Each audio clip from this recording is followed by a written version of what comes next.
dominated. Thanks. Raza, you want to start? Okay, very quickly, I think I just want to respond to the issue that Marvin's also raised, which is that I think the ethnic perceptions do matter a lot in this whole narrative. I mean, Pakistan's militancy is so hydra-headed. It's not just the Taliban, or it's not just the sectarian groups, but there is political violence in Karachi. There is Baloch insurgency in Balochistan. There is growing, small-scale Sindhi sort of movement as well. And so all of this flows from the perceptions of Punjab being the dominant province, of having appropriated the national resources, and having forced its policy framework, particularly the security policy worldview, onto the smaller provinces. And it is also a historical reality that Pakistan's three smaller provinces are far less anti-India than the Punjab is. And Punjab is the dominant province.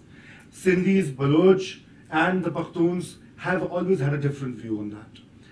And I think on this issue of things petering out, well, that is the real issue here, that General Musharraf announced identical points in 2002 and 2003. If you read his speeches, and I was going through them, he took the same line, and there was action taken within the first few years, and then it all faded. Why? I mean, this is a larger question. And on narratives, I think, Peter, I would like to make a comment on, which you also mentioned, that, the Urdu media or the vernacular media in Pakistan is what drives the public opinion. It is xenophobic, jingoistic, anti-West, and has been supporting the militants. And one example of that is that when the Pakistan Army raided, actually started operation in North Waziristan, in one of the hideouts where the TTP bombers were being trained, they found copies of major Urdu columns that have been promoting the Taliban cause for a decade. And others can help address the security problem. Thank you, Peter, also for the additional points. I'm a bit outraged because I'm a Punjabi, and we consider the army, Islam, and Pakistan as the same things.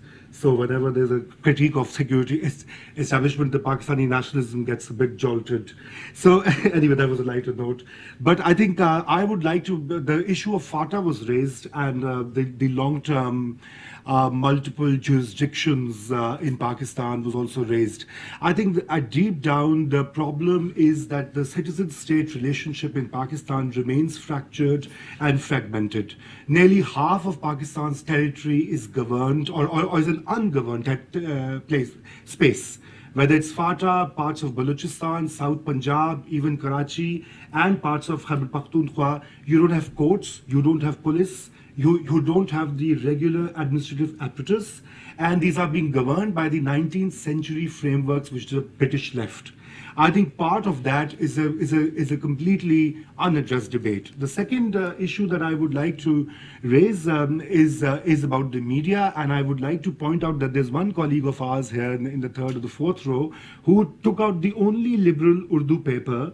And a few months ago, there was a mob which said that you've committed blasphemy, and he was about to be charged with that, which means murder, and he had to escape and flee to the US. So this is the dire situation about the narratives. That is where I think the most important investment needs to be done. The results of your work are extremely impressive, and I hope that they inform the policymakers as well, and there are more Pakistani outfits doing that for vernacular media, because this is a war of narratives and opinions and perceptions.